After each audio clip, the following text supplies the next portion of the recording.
jumping in from time to time. So please do your thing, and I'm giving the stage over to you so you can start.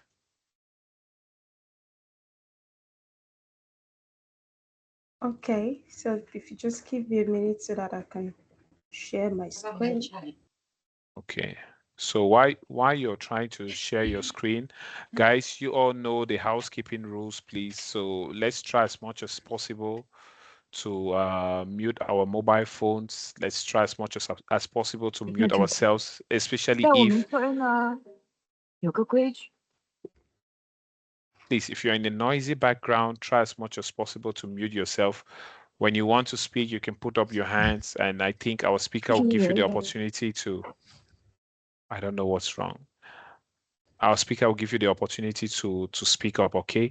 Let's just try to ensure that it's quiet, and then we should engage as much as possible. For those of you that are, let's say you are in a very quiet and calm environment and you feel like, okay, I can turn on my video, please do that. It'll be good, so that we shouldn't just have like videos muted everywhere. We need to also see you. It's kind of engaging, and it also helps to know that people are there and they are also engaged in what we are doing. So that's all I have to say for now. I'll be monitoring the chat box. If you have any questions, please feel free to put those questions in the chat box. And then when Ade wants to answer those questions, forgive me if I'm calling you Ade, but that's what works for me. I hope you don't mind. It's okay, it's okay. Yes, when she wants to answer those questions, then I can support with them. So yes, I think it's fine. You can kick off. All right, thank you very much, Frank. I before I share my screen, I'll just ask some quick questions. I want us to engage, and I want to get. I feel like the energy is a bit low, so maybe we could just drive up the energy a bit. So, if I just wanted to find out from each person here tonight, what are you looking forward to from this session? What are you looking forward to? What would be that one thing that you would like to take away with you? So please, if you could just drop it in the chat box. Let's see. So that let me know if I'm on course. So what are you looking forward to? Why did you join this session? What made you join? What big question do you have on your mind? What's that one gap that you want to, fill by attending this session? So, who is the first person that would be responding to that tonight? So, what's that one thing that you're looking forward to? Why did you join tonight? Yeah, please let me know if I'm checking the right place. Yeah, you have Richard's hand is up. Jordan's Okay, hand is up as well. yeah, you can drop in the chat, but for those who want to unmute, please, Richard, go ahead. Okay, good evening, Mom. Good evening. Good evening, Mr. Frank, my boss. Okay, so thank you for asking this profound question. One thing that I want to take away from this meeting is knowledge.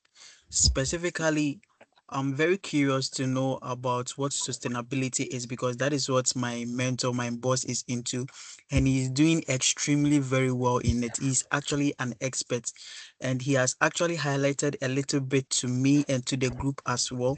But I have a very large gap of understanding. But what I know is that sustainability has a very long-term future in this health and safety, and my curiosity is really making me hungry. That is why I'm here. Thank you. All right, good one, Richard. Thank you very much. And while you were responding, that word long term stayed with me. So one of the key features of sustainability is that it's futuristic. You are thinking long term. So thank you so much. Sui said they're looking forward to understanding what sustainability is all about.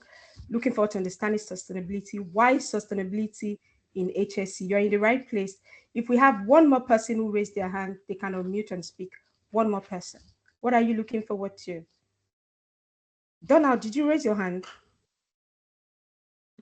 Okay, is it as there was someone in my front that I saw the hand Yes, raised? I think that was Asa. Asa, yes, yes. Don't be shy. Go ahead. No, no, it's okay because he already asked the question. I wanted to ask the same question. That's why I withdraw my hand. Okay, that's why you didn't raise. Okay, Daniel. Let's have you.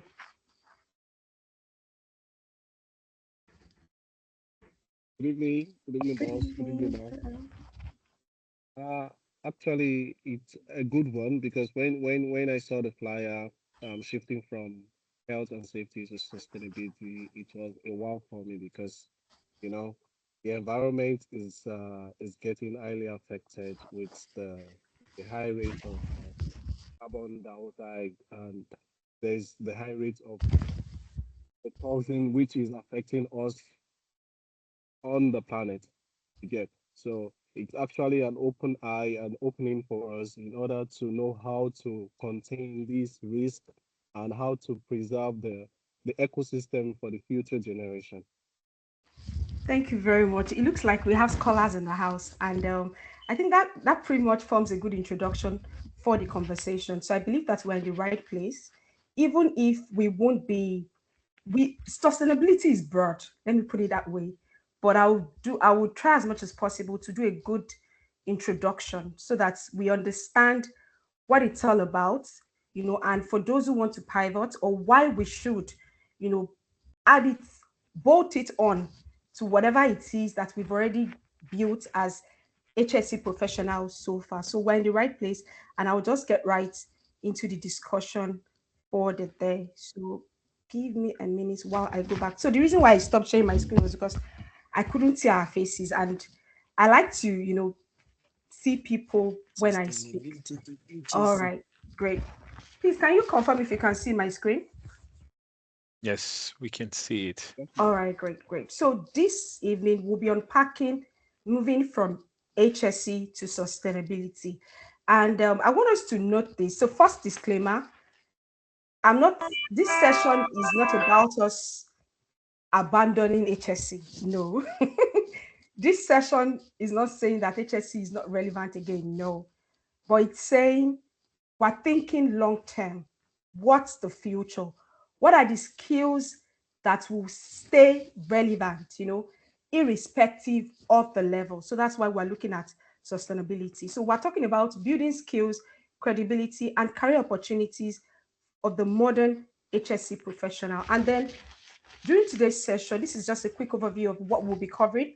We will talk about why sustainability is now core to HSC, and then how to transition into ESG and sustainability.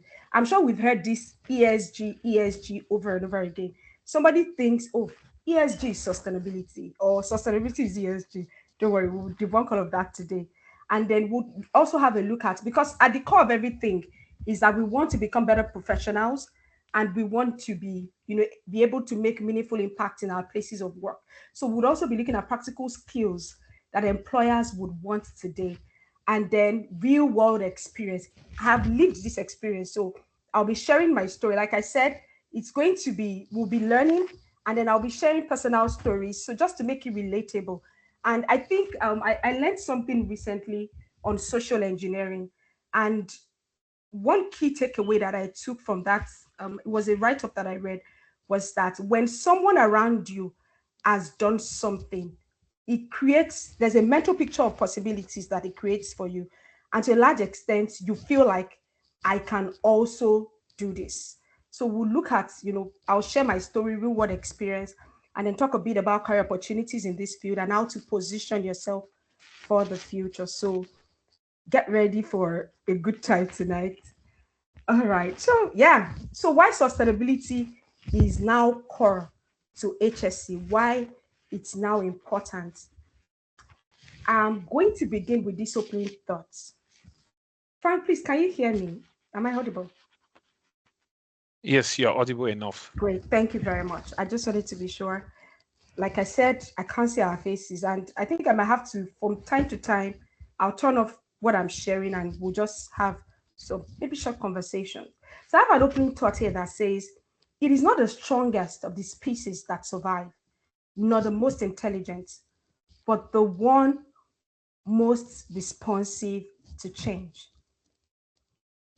So I'll take that again. It is not the strongest of the species that survive, nor the most intelligent, but the one most responsive to change. And a very good example is, the history of mobile phones.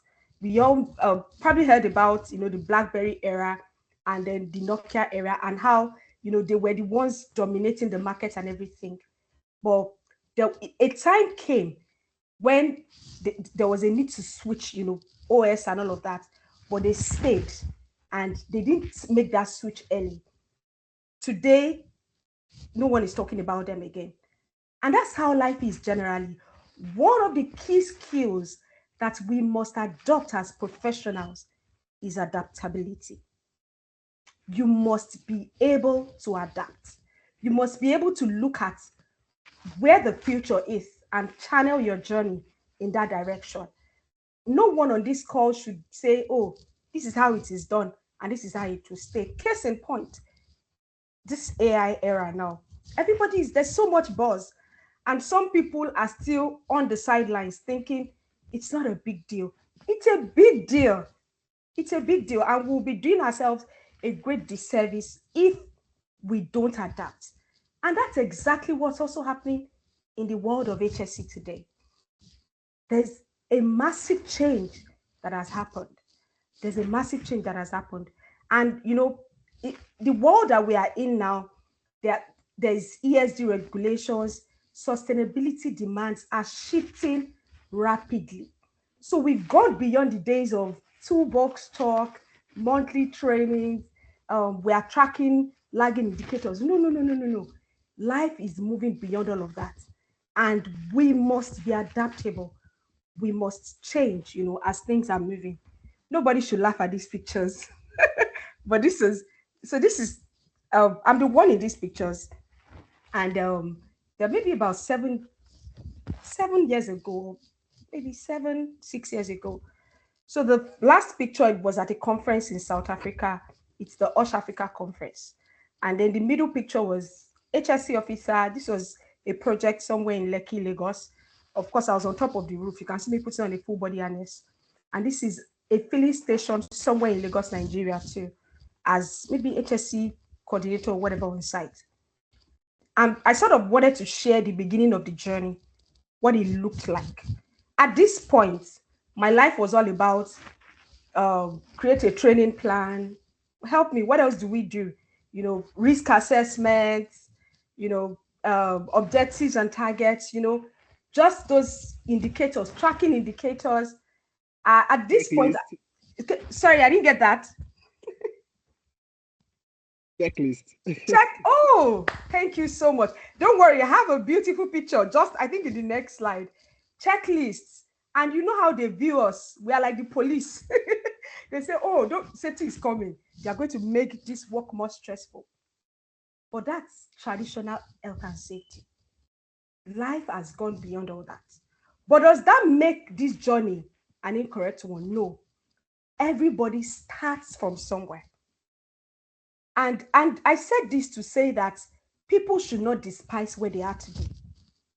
At this point, you might not be where you want to be, but acknowledge that this is where I am, and then map out where you want to get to. And that's my job here tonight, to show you what is obtainable and how to get there.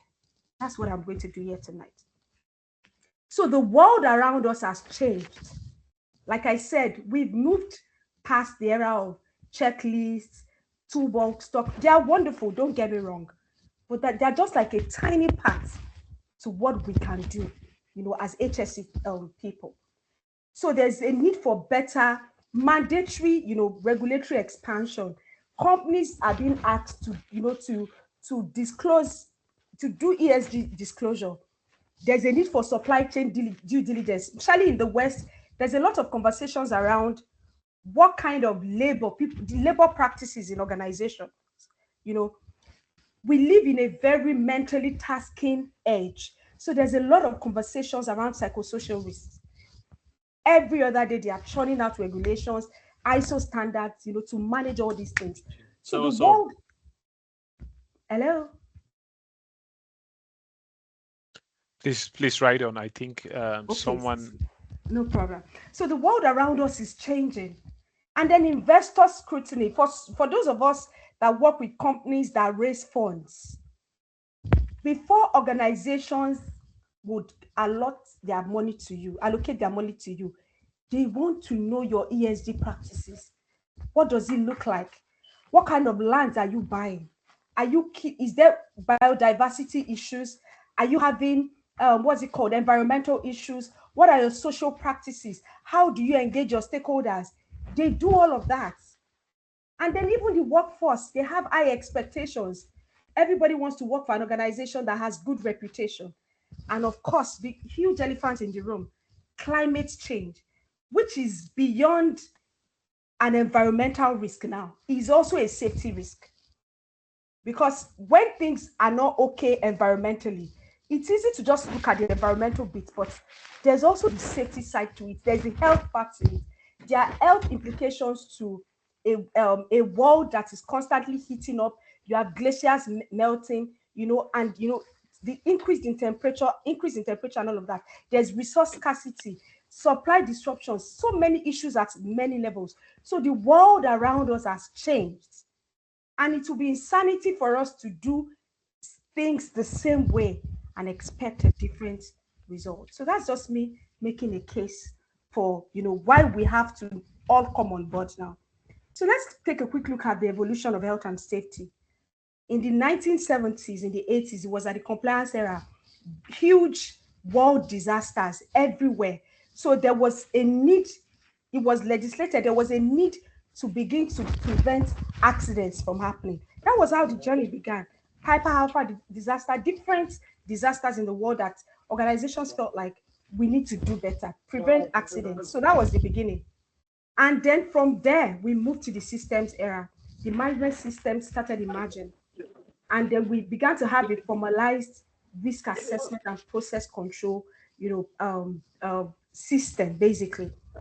And then the more these things grew, we began to understand, then people also began to understand that if the culture is not right, your strategies will be eaten for breakfast if the culture is not right. And so we moved to the culture era where we saw the need to understand why people behave in certain ways, and then we understood that to a large extent, most accidents are caused by human error. And so there was a need to look into how to also, help people work better on their job, influence culture, and all of that. So that was that era. But the era that we are in today is the sustainability era. It is the era where HSE converges with ESG. And it becomes one pillar that can help organizations to be resilient. So this was somebody talked about checklist earlier, and I was going to ask, does this image look familiar? Does it look familiar? Yes, it does. It does. So it looks like the HSE person on the field, looking at everybody's work. What are you doing? And all of that. And at times there's always a quarrel between HSE and projects or HSE and production, depending on the industry that you are in, because it looks like we are the enemy of progress, quote and unquote. But is this supposed to be seen that way? We're supposed to be partners in progress. Just the idea is two of us, everyone wants to move the organization forward. So this is traditional HSE. This perception is incorrect, and sustainability is one great way that we can use to change that. So let's look at the expanding role. What it means for us now. Someone said it looks like Lindo. Who is Lindo? No, please don't mention names here. All right. I'm trying to also look at the chats while we just carry on with the conversation. Thank you. Just keep your comments coming as much as I can. I would also look at them and respond and just say something about it. So what does this mean for HSE professionals? So this is where the job begins. Please, I want us to pay attention. So at some point, we were all about preventing accidents, and all of that, and injuries. But when we get to the sustainability point, we're thinking beyond accident prevention. We are talking about preventing harm to people and planet. I'm going to get into the definition of sustainability so you would understand the reason for certain terms. And then another thing is we wanted to maintain legal compliance. In fact, you would agree with me, most organizations, to a large extent, just because they want to be compliant, if it's left to the owners of organizations, they just want to make money. But because the law of the land mandates them, and that's why we are seen as police officers at times. Do you get what I'm trying to say now? So because yesterday's HSE rule entailed maintaining legal compliance, but today's expanding role, it involves driving ESG performance. Traditional HSE, we're managing site level risks. Nobody should fall from heights. Let's talk about the risk. Nobody should fall from heights. There shouldn't be any electrocution. People in construction, give me the risks. Manual handling risks, all of that. So we had all of that. Just manage site level risk. But now, and that's why it looks like when they are having conversations at the C-suite level, it's difficult for us to be part of those conversations. That's at the executive level. Why? Because all we think about is operational. But moving into the ESG domain helps us to be strategic. And we can think, our thinking is more systemic. We are looking at risks holistically, not just across one path, which is on site. And then, of course, there's always reporting lagging indicators, lost time to injury, first aid cases, medical treatment cases, fire incident cases, all of that. But at the expansion level, you are looking at both leading and impact indicators. Even though you will still track lagging indicators, don't get me wrong, but you're looking at impact. For instance, did your organization engage in any CSR? If maybe you work in a renewable energy company, what's the carbon that you have avoided? CO2, carbon dioxide that you have avoided just because of the projects that you have developed? How many people did you employ? What did you do any gender mainstreaming? That's talking about, did you have, maybe you considered females just to be, do you understand? What's your gender based GBV, whatever rate? All those kind of things. Those are the kind of data that you're looking at the ESG level. And then the HSE role also, was operating at a functional silo. That means we're just on our own, and they will give us one office in one corner.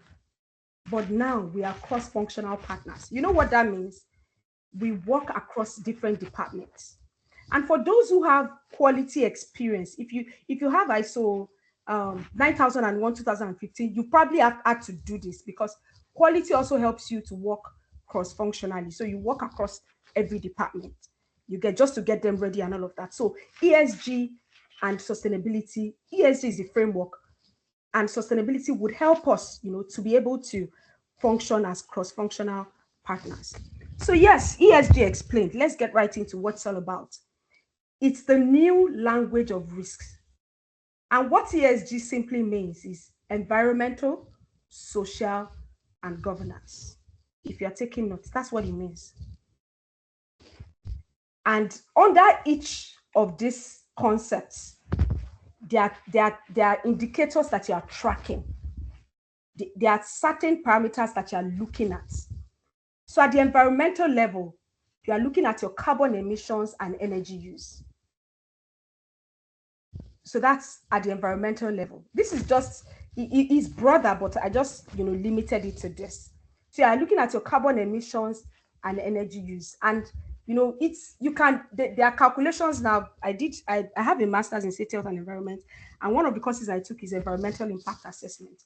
And there we learned how to calculate the total, emissions within an organization. So it's under this that you categorize the emissions based on the scope.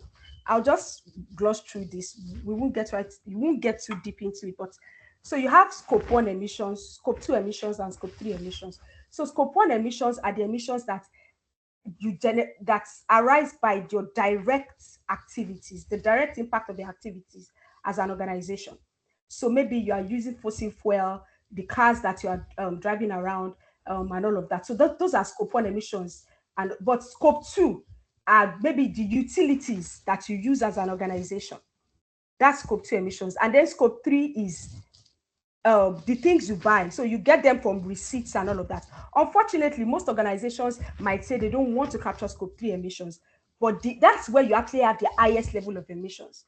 And with your receipts and all of that, you can track all of that. There are courses that you can take that will give you more information, on each of those scopes. But I just said I should get into it. And energy use, that's your power supply and all of that within the organization. So you can track all of that at the environmental level. Water and resource management. That's also something. It sounds funny, but for an organization like mine, I work in a renewable energy company. We use a lot of water because we use water to clean solar panels. So we are mandated to track the usage of water because it's also what we are using to an extent depletes the environment, even though we are helping the environment. So there's a need to track. There might also be ways to maybe improve what we use and all of that. So that's another waste, pollution, and biodiversity. It's funny how everybody thinks for those who work in sectors where you use batteries, renewable energy, everybody thinks lithium ion is the electric. We're talking about EV, electric vehicles, and all of that, but no one is talking about the waste that will be generating years down the line from these EVs, because we're going to have lithium ion batteries that to a large extent don't really have second-hand value, unlike the lead acid ones and all of that. So waste will be generated, but let's not go into e-waste now, just general waste across the organization, plastic, paper, and all of that. So it's part of what you are tracking at the environmental level. Pollution, do you use what's it called, generators, or maybe backup whatever it is, backup power and all of that, or maybe it's an oil and gas company, so you're doing a lot of gas flaring and all of that. Biodiversity, for organizations that have to maybe use land for what they do, and then you are clearing the land. There are animals, birds that live on those structures, that had their homes within those structures before. So that's at that point, that's what you're looking out for. And then climate adaptation and resilience. So this is just typically what forms the environmental bit of the ESG. Let's go to the social part. This is actually the part I feel like we would like the most, because it's sort of we're already sort of in this zone already, So that's, thank you very much. In as much as EV are solving a problem today, tomorrow might generate new problems. I agree with you 100%, and that's the truth. So the social part talks about workers' health, safety, and well-being, which is where we are already. Human rights and fair labor. What's this about? Ensuring that you're not employing underage people on your work sites, fair labor practices, there's no discrimination, people are being paid on time, contracts are being adhered to, work hours are being adhered to, then diversity, equity, and inclusion. So there are no maybe cultural segregation across the organization, gender discrimination. You have a diverse team, and then community impact. I think it's at this point, I don't think there's any huge corporation that is not, doing one form of CSR or the other. And also for people who work in organizations where you have to work within communities, how do you relate with them? What's your stakeholders management like? So that's what the social part is. And then the governance. The governance talks about how the organization is being run, your ethics, transparency, accountability. How do you manage risks at the board level? Supply chain responsibility. What kind of contractors are you using? The funniest part is we've done this at a certain level before. Okay, so I'll give an example.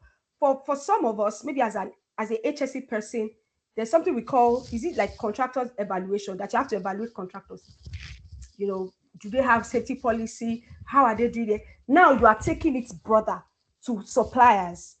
What are their policies? How are their labor practices like? Do you get what how do they source for their materials? So those are the things you're looking out for. And then reporting integrity, ensuring that the data that is being shared or the information that is being shared is correct. So that's it. So we'll still get to skills that we can easily transfer from where we are to where we are going. So I hope I'm making sense, and I hope we are getting something so far. So that's just a good breakdown of what ESG is about. I'm looking at the chat box, so let's just keep coming. Yeah. All right. So common myths about sustainability. Common myths about sustainability. So let's just debunk those myths. It's only about the environment. I'm sure at this point you will know that it's not only about the environment. So sustainability covers people equal. It's about the environment, but it's not only about the environment. It covers people and economic resilience. So safety sits inside it, not outside of it. So that's one thing to note. Another myth is that it's a cost, not a benefit. No, well-run sustainability programs, they reduce risk, waste, and long-term reliability costs. And from the word sustainability, you can already imagine what's about. If you say an organization is sustainable, it means it has business continuity. It means they would be in business for a long time. So it's not a cost, it's a benefit. Someone would say it's someone else's job. Everyone has a role to play in sustainability. And as HSE professionals, we have a huge role to play. And finally, it's just about reporting and paperwork. No, reporting is part of it, but it's just a little part of what it is. There is more to it. So let's get right into what it's all about. What is sustainability? A simple definition, according to the Brundtland Report from 1987, it says sustainability is development that meets the needs of the present without compromising the ability of the future generations to meet their needs. So I'll take it again. It means that it's a development that meets the needs of the present without compromising the ability of future generations to meet their needs. A good example. So because we want to have books, we don't uproot the old trees in the world without planting another one in place. And then the generation after us gets into trouble. So we are being futuristic. And that was why I said the person that spoke about it being long term was on point. So we are thinking about the future. So it looks beyond the immediate to see how our decisions today will impact the people and planet decades from now. So it means we are planning for the future. That's what it means. It means we are planning for the future. And it's about balance. It's about balance. In sustainability, we are balancing both environmental, social, and economic outcomes together. We are not trading one against the other. So back to my the checklist, the man with the checklist at the beginning. That general idea that we are enemies of progress. No, we are both partners in progress. Because at this point, we are not just thinking about the social side to the company, we are thinking about the environmental side and even the economic side. And it's the responsibility of everyone. We have a role to play in making it real. So I'm sure some people would have heard this before. They call it the triple bottom line. The triple bottom line: people, planet, profits. Please note this concept, the triple bottom line.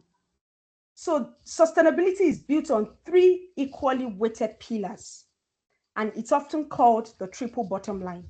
So no pillar is sacrificed for another. So you have the people, you have the planet, and you have the profits. So the people is social sustainability, the planet is environmental sustainability, and the profit is economic sustainability. For me, let me just give you a good example to just seal all this together.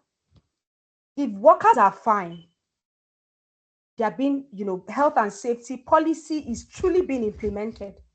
Workers' well-being, is being checked. People will show up at work every day and they will give their best. You know what happens eventually? The company is profitable. The company is profitable. And then if the company is profitable and we deplete the whole world, there won't be a company, there won't be a place for the company to be. So that's why we also have to take care of our environment. We have to take care of our environment. Our energy and resource efficiency. We can't afford to eat everything that we need. without thinking about the future. So thank you. Is it Beltos now? Beltos here has said that, how do we argue or solve the question of frequent deforestation and land reclamation for urbanization without affecting the future? Animals and birds and fishes are losing their habitats. That's why you do an EIA. It's called an environmental impact assessment. So for a project that is going to have like a serious severe impact, that would have a severe impact on the ecosystem or the environment, you do an environmental impact assessment. And then based on the impact assessment, you are going to come up with like it's like your mitigating measures. So I'll give an example that I've learned. So for instance, when it is nesting season for birds, you shouldn't be cutting trees. You shouldn't. So those are things that you will take note of during your EIA. And there are times that you are even mandated to actually move these birds to new, like you allow them to, move to new places. So those are all the things you consider. In fact, at the end of everything, if the what's it called? If the benefits does not outweigh, you will have to maybe change where you want to do the projects and all of that. Like I said, for you to be able to say this project is sustainable, or it shouldn't tamper with the needs of the future. So you have to do a detailed EIA and determine how you want to mitigate those risks as much as possible. If you are deforesting, how many trees are you planting to replace? You have to think about that. What season are you carrying out the task that you are doing? So consider all of that. You have to consider the biodiversity, yes, of the land that you want to use. So that's a very good question. And then develop an EIA on how to mitigate that. And companies are mandated to do that now. So yeah, I want to talk a bit about the profit bit. So you can see that no part of this pillar is to be sacrificed for the other. So this helps us to settle that issue of we are enemies of progress. So they now know that even health and safety wants the company to be economically sustainable. So this is the kind of value we will be bringing, if we take on these certifications or we become these persons. So the ESG framework, how organizations apply it. I already talked on this a bit. So this is just a breakdown of how the environmental bit, you are looking at your emissions, you are looking at energy, you are looking at water, waste, biodiversity, and climate risk. And then the social bits, you're looking at workers' health and safety, DEI, community well-being, and all of that. And then the governance, ethics, board oversight, supply chain accountability, and transparency. So ESG is an operating and reporting framework organizations use to put sustainability into practice. So I hope that's clear to us now. So if someone is asking what's ESG and what's sustainability, ESG is that framework that organizations use to operate and report, and put sustainability into practice. So when you have an ESG system within the organization, you can say that organization is sustainable. I hope that's clear enough. Thank you. So why sustainability matters specifically to HSE? Let's just talk about that quickly, why it matters. So HSE is sustainability's operational backbone.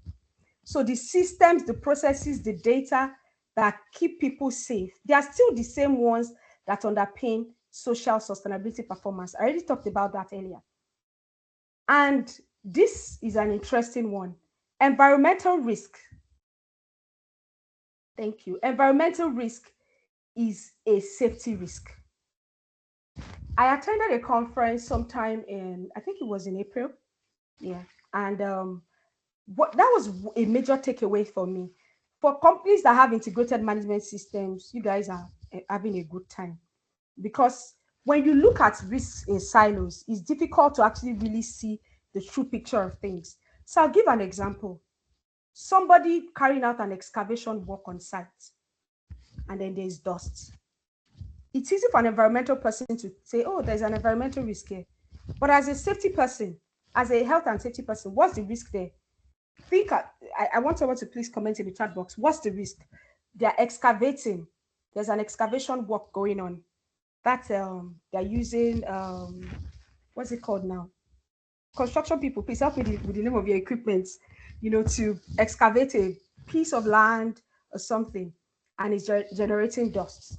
And then, thank you, air quality. There's air quality because people are now inhaling dust. That's an health issue. So it's also a safety risk too. So, but before, in the past, we just looked at risks in silos. Excavator, thank you. We just looked at risk in silos and we just felt like, oh, that's it. Bulldozer, yeah, whatever it is. Jackhammer, whatever it is that you're using. But now we can see that even environmental risk is a safety risk. Climate events, pollution events, and resource failures are occupational hazards. And at the end of the day, it's still for us to claim whether we accept or not. And then the regulations are changing too. There are new legislations are bringing environmental and social duties under the legal framework as occupational safety. Thank you. Noise and vibration, that's a good one. It's hearing issues, full body vibration and all of that would result, but it was just supposed to be like an environmental risk. But if you look at it holistically, you would see that there's more to this. And finally, so before then, stakeholders now expect the whole picture. For those of us that do reporting, you have to get ready. ESG data, you will see very soon, every stakeholder that is asking you to send reports, they will start asking you, what are the labor issues on your site? What is this? What is that? Don't let the HR take that role. You can step in. You can do it. And you get the ESG experience and then just move on to add to your portfolio.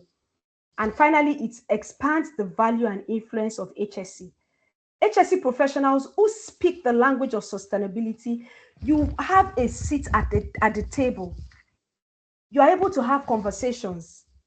You are now able to think strategically. You're not just thinking operationally about risk assessment, training. No. We've moved beyond all that. You can have conversations, on how, if labor issues are not being looked into, if well-being is not being taken care of, make a case for it, a business case. If we don't do this, this is how it affects us economically. This is how it affects our reputation. This is how stakeholders perceive us. If our activities within these communities, speak in those, speak those kind of terms when you sit in meetings. It helps us to improve our relevance. So how do we transition? How do we transition? It's simple. HSE is already a natural launch pad for each and every one of us. Risk assessment and hazard identification, that's a skill that to a large extent most HSE persons would have. You can move directly. Just add ESG risk assessment and materiality analysis. What's materiality analysis? You are looking at the scope of the work you do as an organization and you are determining what are the ESG issues based on the scope of our work. That's just it. And then management systems. You already have ISO 45001. That's Occupational Health and Safety Management System. You have, what's it called? 14,001 is now 2026. There's a new a revised one now. You move, instead of having just do an IMS, Integrated Management System, where you have 14,001, had 26,000, which is for social management system. Had it. In the past, we did incident investigation and root cause analysis. Now you are doing impact analysis. What's the impact of our work within our organization? How many, if you go online, it's easy. You will get all those metrics that you should be measuring. But like I said, I don't want to give, there's no one size fits all. For instance, I'll give an example of where I work. We do a lot of work around, so we energize rural communities. So most of our impact is within those communities. So we're energizing healthcare, we're energizing commerce, we're energizing value-added services and all of that. So, and farmers and all those kind of stuff. So our impact report, you can imagine how it gets. So we're talking about how many female-led households did we power this year? all those kind of things. You might think, oh, how is it? That's what ESG is all about. So you just, and we've always done this in the past. With data, HSE, we gather data. It's part of what we do. Now we are saying expand the scope of the data that you're gathering. And then also another skill that we've always had, stakeholder and workforce engagement. Most of us would do training. I still, in fact, every month I do a company-wide training across my organization.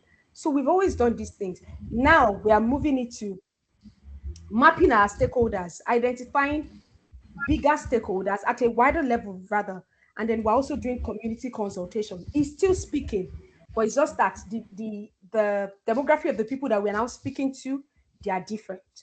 And then audits, inspections, and compliance management. I talked about contractors management earlier. Now, instead of doing HSE audits, you are doing ESG audits, you are doing due diligence, you are doing supply chain verification. Asking them, share your policy on labor management, share your contracts, share this, share that. So that's it. So it's pretty much, we already have the natural launch pad, like I said. We're just transferring this knowledge to a broader scale. And then lastly, data collection, KPIs, and board reporting, which we've always done. Now you're taking sustainability metrics, waste generated, waste recycled. What else? Water used this year. Did you reduce your water usage? What's it called? You are doing your disclosures, your GRI, all these disclosures, you are doing them. So it's pretty much the same thing, but at a bigger scale. And then you are looking at different concepts. So that's just all about that. Yeah. So your 5-step transition roadmap, how you can transition, audit your strength. It's good to know where you are. So that will tell you what you need for where you are going. So map your HSE experience. What have you done so far? What have you done so far? You need to map it. Have it, written out. Be sure about it. And then, it's like we do a gap analysis when you join an organization. You want to know where they are. Yeah, so that's just what you are doing for yourself this time.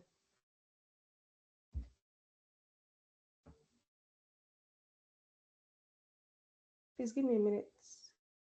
So audit your strengths and then build ESG literacy. Let me talk about this a bit. Most times when we talk about, all right, yeah, it's actually to make the presentation, it's going to be very lengthy if you are saying the full meaning of everything. But I'll just take GRI. GRI is Global Reporting Initiative. Yeah, so, but I don't know, maybe I'll send it to Mr. Frank, just like a full meaning of all these things, just to help us. But it's just to make it quick. So if you have to write everything out, it's going to be very, very lengthy. Yeah, so build ESG literacy. There are many free, ESG courses online. So go and search Introduction to Sustainability. And then you can go on Coursera, Udemy. They have courses that are not expensive. Please note that at this point, you are just trying to get knowledge. So I did a lot of this at the start of my career. Nobody has enough funds to take a $1,000 certification or £1,500 certification at once. But you can go online and take a $5 course. You can take a $10 course. You can take a $15 course on ESG, on sustainability. Go on Udemy, go on Coursera. You see those courses there. Why? Because at this point, what you want to gather is knowledge. What you want to gather is knowledge. So you gather the knowledge. You might not have huge certifications yet. That's fine. You want to be able to speak the lingo, understand the language, understand the concepts, and all of that. So build ESG literacy, and it is possible. There's nothing is they wouldn't bring any knowledge from heaven or whatever it is. We all learned what we know now here. So you can build it. Give yourself a timeline. Within 6 months, I want to do this, and then when you gather the knowledge, volunteer. Sustainability projects at work, go to your supervisor, go to your line manager, tell them, I think we should have this. I think we should do this, expand your remit. Because if you don't practice what you have learned, you've not really learned it. Do you get what I'm trying to say? So we can have another session if Mr. Frank is okay with that. We can have another session and just do maybe carbon accounting. You understand? Just how to calculate scope, emissions, and all of that. We can do it. Just, just learn basically. And then, yeah, have a chance to practicalize what you have learned. After you've done that, begin to maybe save, plan for courses, plan for courses that you want to take. I have a quote that I've always believed in it, but I just saw it earlier this year. But it's always a concept that I've believed in. It says that the road always favors a traveler. A moving man will one day meet his luck. I'll say it again. It says the road always favors a traveler. A moving man will one day meet his luck. If you do your part and you get started, I say it this way, that when the student in you is ready, your teachers will emerge. Opportunities will come. Opportunities will always come. And at that point, maybe the opportunity will afford you a chance to be able to now pay, for specialized certifications. But whether it's cheap or it's free, just get the knowledge first. Ensure that knowledge is gotten. And then you can now get credentialized. So pursue AIMA. AIMA is now ISCP. AIMA is Institute for Environmental Management and Assessment. But now it's Institute for Sustainability and Environmental. I've forgotten the P part, but that's it now. Or GRI certified, Global Reporting Initiative certified, or NEBOSH Environmental. I think we are more familiar with that. ISO 14001, and all of that. The road always favors the traveler. A moving man will one day meet his luck. That's it. So get credentialized and add them to your profile. I will show you the courses that I took. And then, of course, reframe your CV and LinkedIn to reflect sustainability leadership. You can target HSEQ, ESG, or sustainability manager roles. So this is like a quick breakdown of the credentials. So if you're an AIMA associate, it's like entry, and you can get to this. It can take you to a senior level depending on how long you've practiced for. NEBOSH Environmental Certificate is there, GRI. The one I took the ESG specialization by CFI. It was very, very detailed. In fact, it took me about 2 years to complete it, even though it was because I was doing other things. But it broke down everything: the environmental bits, the social bits, and the governance bits. It was very, very detailed. That was what I did, and of course, alongside the masters that I have, and I also have ISO 14001 lead auditor. That's for auditing environmental management systems. So you can have a look at any of these. Begin to save. I know that we're not at the same point financially, and it's okay. It's okay. That's why I showed you the picture at the beginning. So you would know that we all started from somewhere to, save. But I think beyond saving, let me say this. I think everyone on the call tonight should have a roadmap of where they are going to. So sometime in 2019, I created a roadmap. I was probably earning less than, let me see, maybe like, if you put my Naira salary to dollars, then maybe about $100 or thereabout. I'm not even sure it was up to that, but I had a dream and I did a roadmap of where I wanted to go to. I didn't have the funds, but I had the will. And I listed out everything I wanted to do. At this point, I put it there. I wanted to have my master's abroad. I wrote everything. Guess what? Do you know that everything that I wrote down there, today, I've achieved it? Like I said, when the student in you is ready, your teachers will emerge. So where do you want to go to? Write it down. How do you want to get there?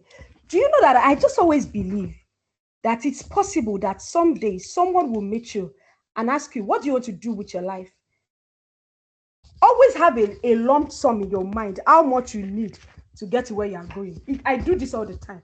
So I just go, I need 20,000 pounds to be able to do this. You'll be amazed at what some people are ready to help.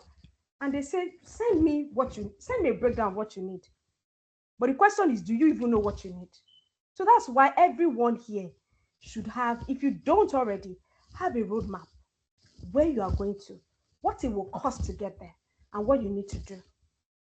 Because one day you will meet your luck. I strongly believe in that. So the mix of both HSE and sustainability is the same root purpose. Both disciplines exist to protect what matters the most. Why are you laughing? Someone said, dear Lord. Most disciplines exist to protect what matters. So the people, the communities, and the systems they depend on. So the tools are familiar. It's just the scope that is expanded. I think I've touched a bit on all of this before. So this is just to tell you what HSE was all about before, but sustainability and ESG now. They're talking about preventing harm to communities and climate and ecosystems. So the main thing is the scope is broader. So you are no more thinking operationally, you are thinking strategically and systemically. You are no more thinking just legal and regulatory compliance, you are thinking stakeholders and regulatory ESG expectations. So you would have processes like stakeholders, management processes, grievance redress mechanism. Those are part of the things you're looking at. Sexual exploitation, abuse, and harassment policies. So that's what it's just that the scope is getting wider. But the main thing is you just want to protect people. You want to protect people, you want to protect the planet, and you want the organization to stay profitable. And then you report on social and environmental performance, you reduce carbon waste and resource consumption. So we already speak the same language. So risk, your existing HSE tools, let's look at them. Risk assessment and hazard ranking. At the sustainability level, you are thinking about ESG materiality assessment. HSE2, our management system, ISO 45001. Now you're thinking integrated. So that's just it.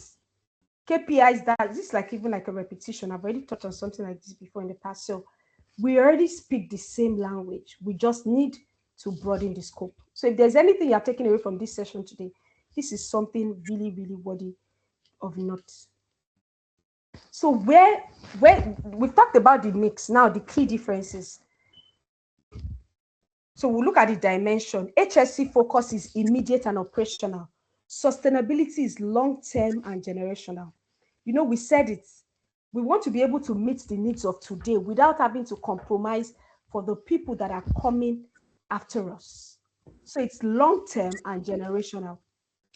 And then sustainability, HSE focus is more on the workforce and the site. But now for sustainability, you're expanding it to the community, to the planet, to the workforce.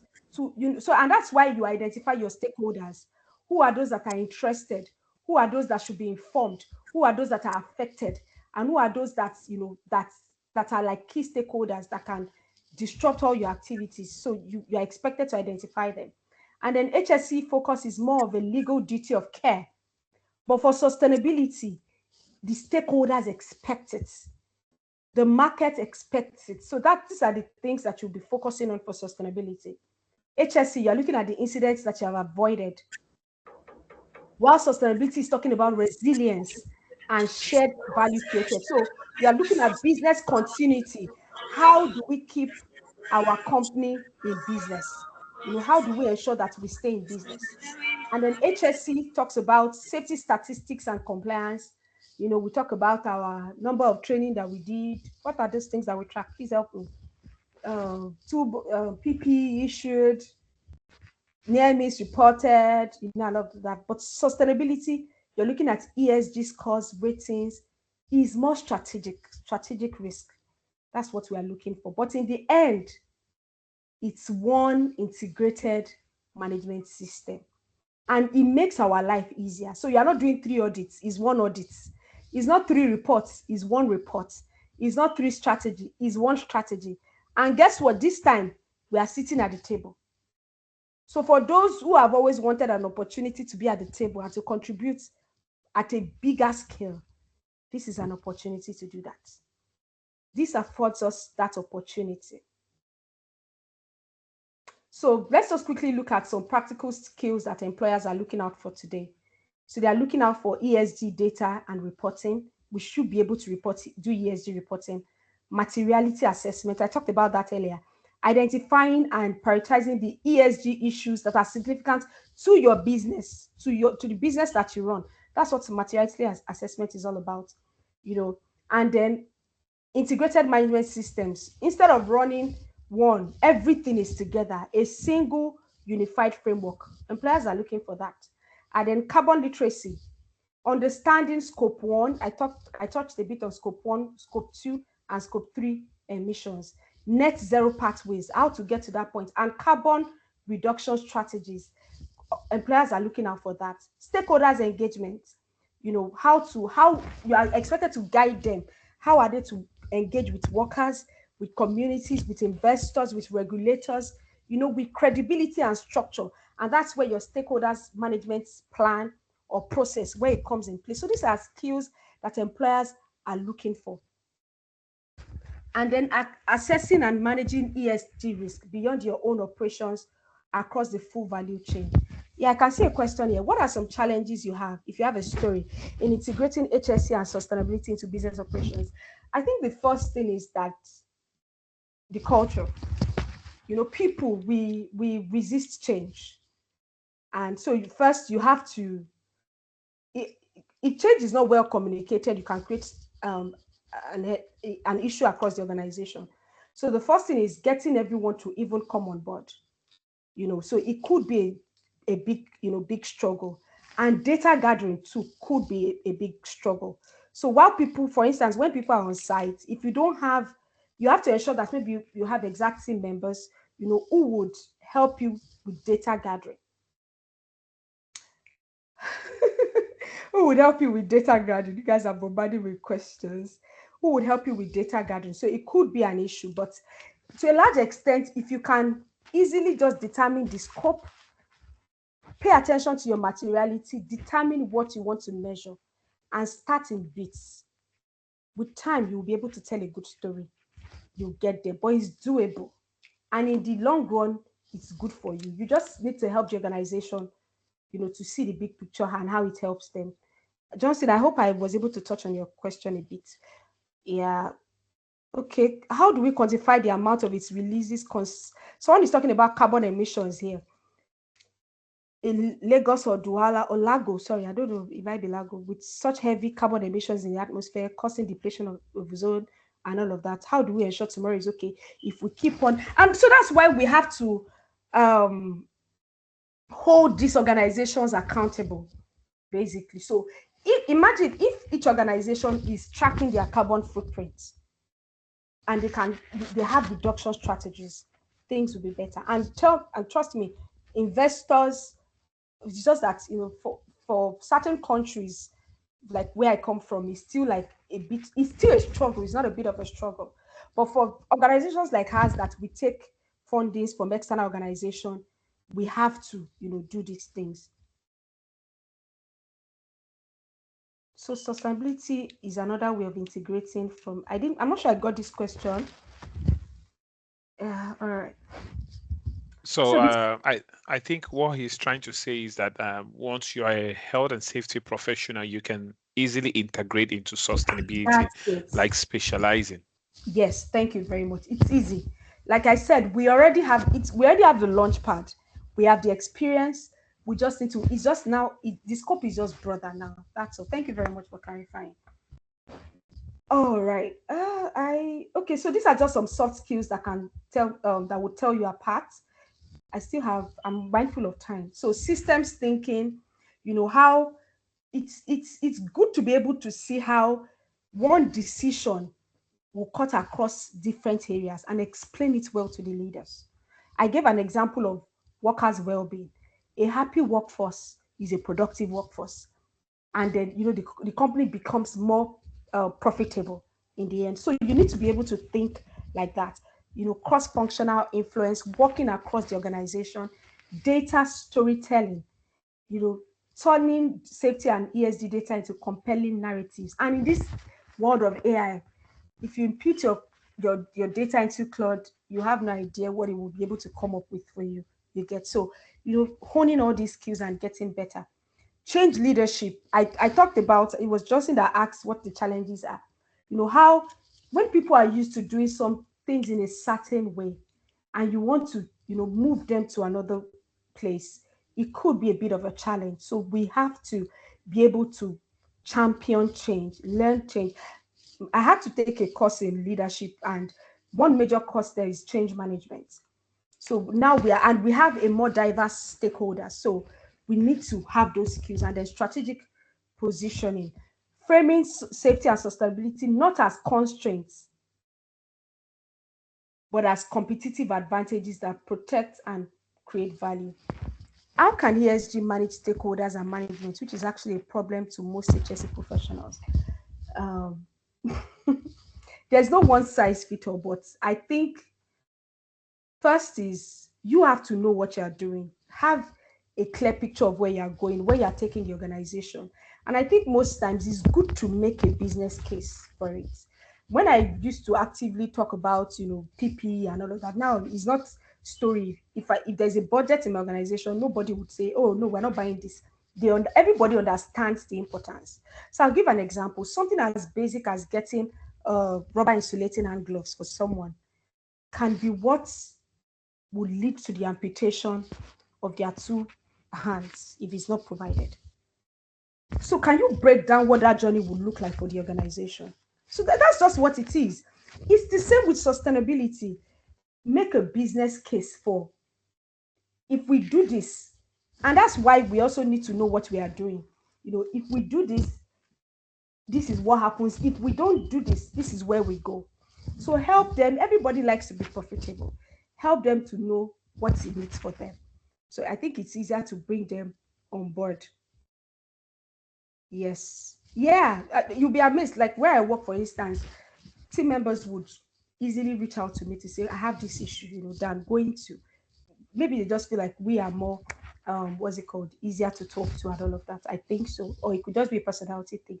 So these are just some digital tools and platforms to know. I'll make these slides available so we can just note all this. And if you need to, someone was asking about carbon accounting and all of that. So there are softwares that you can check online. Some are paid for. Some are platforms that investors would ask you to impute your data into. So we can, but I think the ones, some like data and visualization, we should be familiar with Power BI, Tableau, Google Data Studio. It's called Looker now, and all of this. And you can use any of these AI platforms, to also map out your data. But these are just tools and platforms that we should, be familiar with as professionals. Yeah. So yeah, I've touched a bit on this already. So real world experience. Let's talk about it. What if they refuse to accept and buy into your case study? Yeah, we can't afford to be too forceful, but I feel like there's someone that somebody listens to. Yes, business language. You have to learn how to speak the language of your organization. Know your context. It will be easy for you to determine what will make them tick, what they will listen to. Some organization, if you make a case for, if we buy this, it saves us this time, team members are happier, they come back, we are more productive. If you notice during this time that we did this, you notice that people were more, we didn't have people coming, calling in sick and all of that. You have to make a business case. That's it for why you're doing what you're doing. So let's just quickly just talk about just a brief about my journey. Everybody would start off with HSE 1, 2, 3. That's how you come in. And then I took some other, courses, first aid, fire safety, emergency response. And because I worked in renewable energy, there's a lot of electrical work that goes on. So I did a lot of specialist courses in electrical safety and work at height. Later, I moved on to do my NEBOSH IGC. I did ISO 9001 lead auditor. I had my MSc in safety, health, and environment. Then I did a specialization in ESG, and then ISO 14001 2026. So I didn't start off, I started off as a HSE officer, just, managing sites and all of that. And then before I moved on to become a coordinator, then a manager, and then the head of the team where I currently work. But the point is, I just want us to note that if you are thinking of moving into sustainability, you would need that ESG knowledge. Please note that you would need it. And like I said, there are courses that you can take that just whether free or cheap, take them first. And then by the time you are earning more, you can take your specialist courses. And you might just be lucky. You might just get a scholarship, maybe like a $500 scholarship to take the ESG specialization. And but you need the knowledge. You need the knowledge. You need the knowledge. So that's just and currently, how do I use this within my work, the work that I do? So there's a lot of fundraising that goes on where I work. So you sit in with um, IFCs, finance corporations. These are organizations that finance, work projects and all of that from the West. So they sit down, they ask you questions. So basically, you have to be able to explain, what the materiality of the organization is like, how you report, what you are tracking. They ask you across the frameworks: environmental, social, and governance. You are responding, you are preparing impact reports, you sit in board meetings, sorry, you sit in management meetings to explain, to let them, at every point they're about to make a decision, you're always bringing the sustainability and go to conversation. So that's just like a brief of what it looks like. All right, so let's just quickly look at some real challenges and how to overcome them. Someone might be thinking, I don't have an environmental background. Your risk and systems thinking transfers directly. So you can just start with carbon literacy, understand how to calculate emissions, scope, the different scopes, categorizing, and then calculation. And then maybe you can even take their courses online. You don't have to take the lead auditor course. Just general ISO 14001 will help you to fill the gap quickly. For the person asking, my organization doesn't take ESG seriously. Somebody already asked that question. Use safety data to make the business case. Frame ESG risk in financial, reputational, and legal terms leaders understand. Most of us are not able to communicate in the ways that our leaders would understand. And I know Mr. Frank would try as much as possible to help us to get to that point. But we have to. They don't think we have to do two works of. What's their cup of tea about that? Make a case. If we don't do it, people will not have enough knowledge. There can be incident on site. Somebody loses their hands. Once they lose their hands, the company has to pay. Insurance will go up. The company has to pay compensation. You have to replace the person who will take over the job. It damages our reputation. Make a business case, for what you are doing. Somebody says, I'm not a data analyst. You don't have to be. Focus on understanding ESG metrics and platforms. Most of those platforms already have ways that you analyze those data and all of that. And then some of us are obsessed. HSE, we like it. I'll lose credibility as a safety professional. No, you gain it.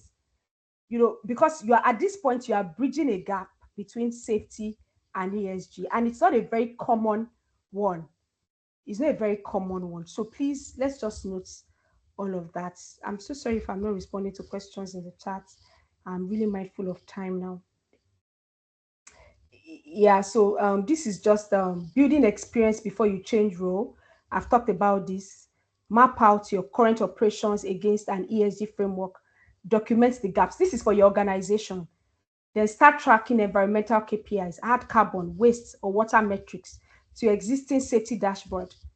Join a cross-functional ESG project, volunteer, reports, or just any community engagement initiative. Take a course, a short course. Many are free, low cost online, just take them. And then connect. There are free events, sustainability events that you can attend, just connect on LinkedIn. There are people who share content and all of that. So this is just like a 90-day plan that you can use to map out your professional journey, because I really want us to implement what we have learned, and we're not just learning. So these are just career opportunities within the HSEQ and ESG landscape. I'm sure most of us are familiar with these careers: HSEQ manager, ESG manager, sustainability coordinator, EHS and sustainability lead, analyst, consultant. And for those who just want to specialize in climate and resilience management, you can do that too. So those are just career landscapes that we can note, just some sectors and all of that. So we need to position ourselves for the future. Position yourself. we can have a 12-month action plan. Many of us, I hope, will connect on LinkedIn after this, and maybe in 1 year time, I'm looking through your profile. I should have seen that you've been able to pivot and you've been able to bolt on, ESG into what you are currently doing. So this is just a summary of all that I've talked about when it comes to transitioning and all of that. So key takeaways, just some key takeaways for us.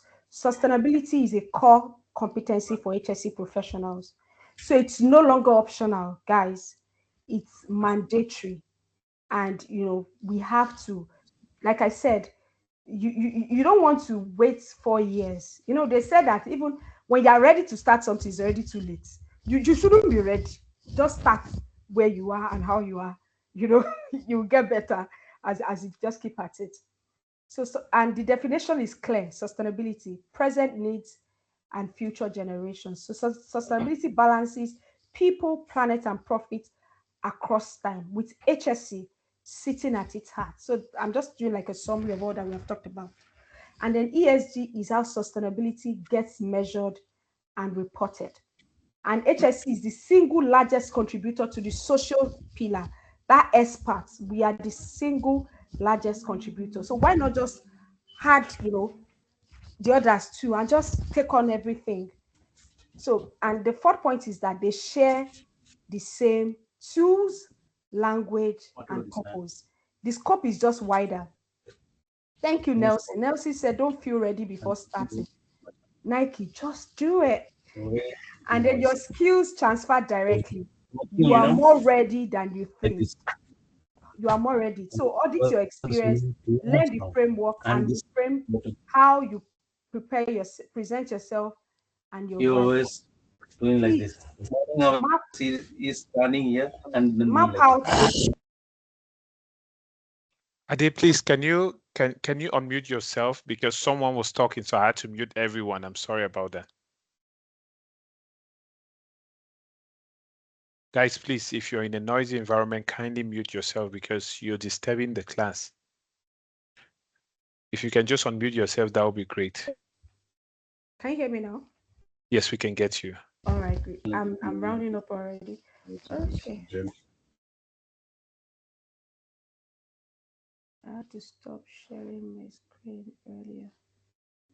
That's totally fine. If you have something very important, I don't mind. I'm enjoying every little bit of it. And I think that everybody is enjoying it as well. Good. I'm almost done. So let me just yeah, so can we see my screen clearly?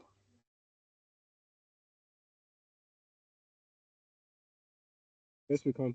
Yeah, yes, good. we can. Yeah, good. So have a clear transition path. We already said this.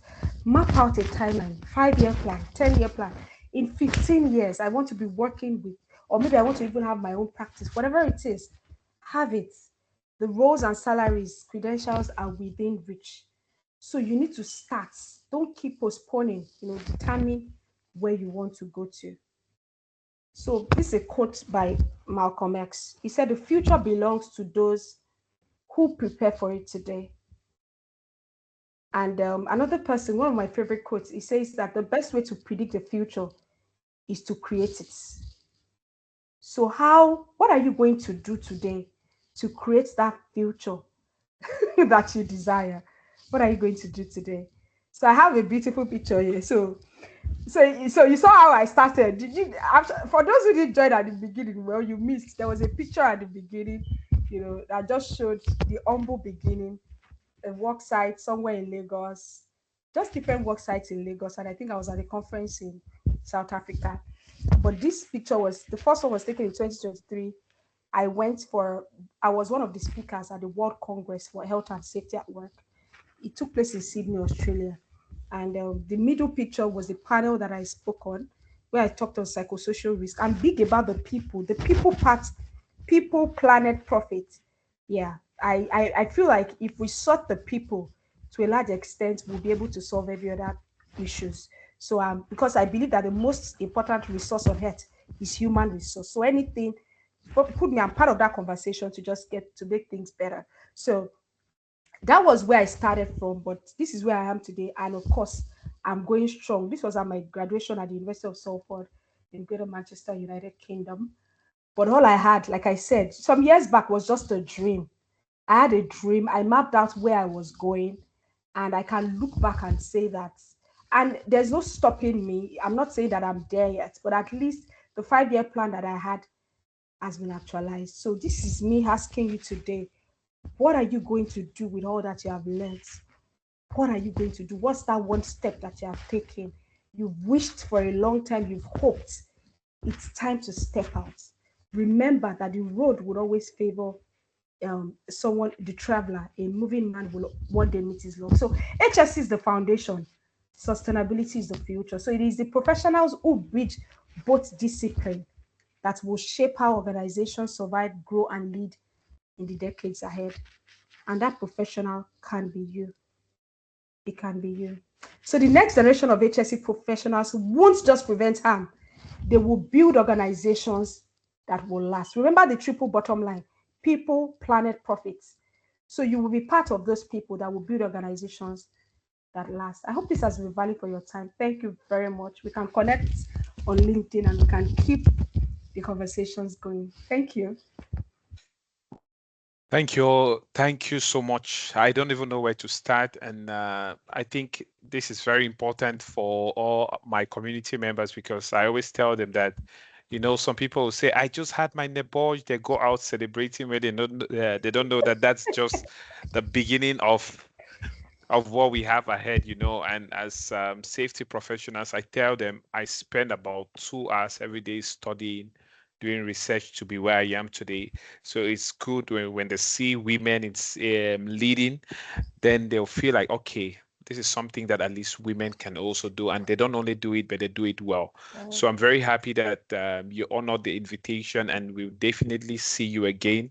And please, everybody on this call, you should bash into her LinkedIn. Let me just share her handle with you in the chat box so that you can all follow her. And I want to use this to encourage you.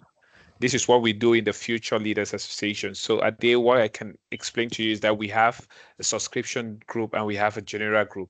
So now we always get these trainings for our subscribed members, but we kept this open so that everyone in the general group can see where we are heading towards, and this is what we put for our future leaders so that they can understand, like, okay, there's a lot out there. We need to invest in our career. You don't have to feel comfortable. You need to keep going. You need to invest in yourself.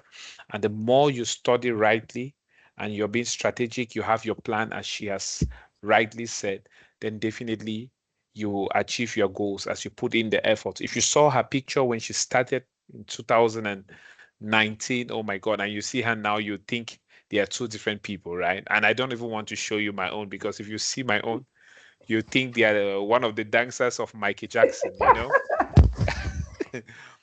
I know people, Gen Zs will not understand that, you have watched Thriller before, those guys that are dancing.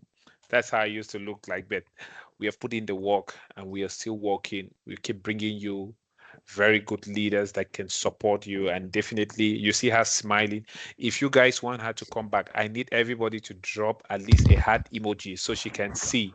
When next I'm going to her to tell her, please, my people need you. I hope you're seeing the heart emojis that are coming up for you. So whenever I come back to you, just know that my future leaders, my community need to see your face again. In fact, let me bring that handle. Why I'm bringing the handle, I need at least 5 members.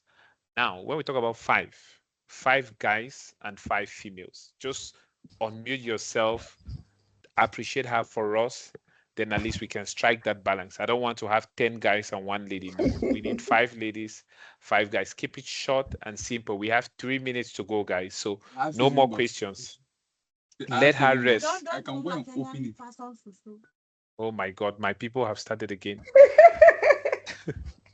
So please, guys, no more questions for her. Put the questions in the general group, put in the future leaders, then we can definitely get to her. You should connect with her and learn from her. So if you're coming up, is to appreciate. If you're not coming up to appreciate, I will bring my wife dishing spoon here to beat. So please, let's go. We want to see those guys. Ade, it's up to you. You can pick them by yourself. No, to go. Richard, I can see Richard, Busola, Okay. Speaker can go, then Busala can go. Ade Busala. Hello, Mom. Hi. I was the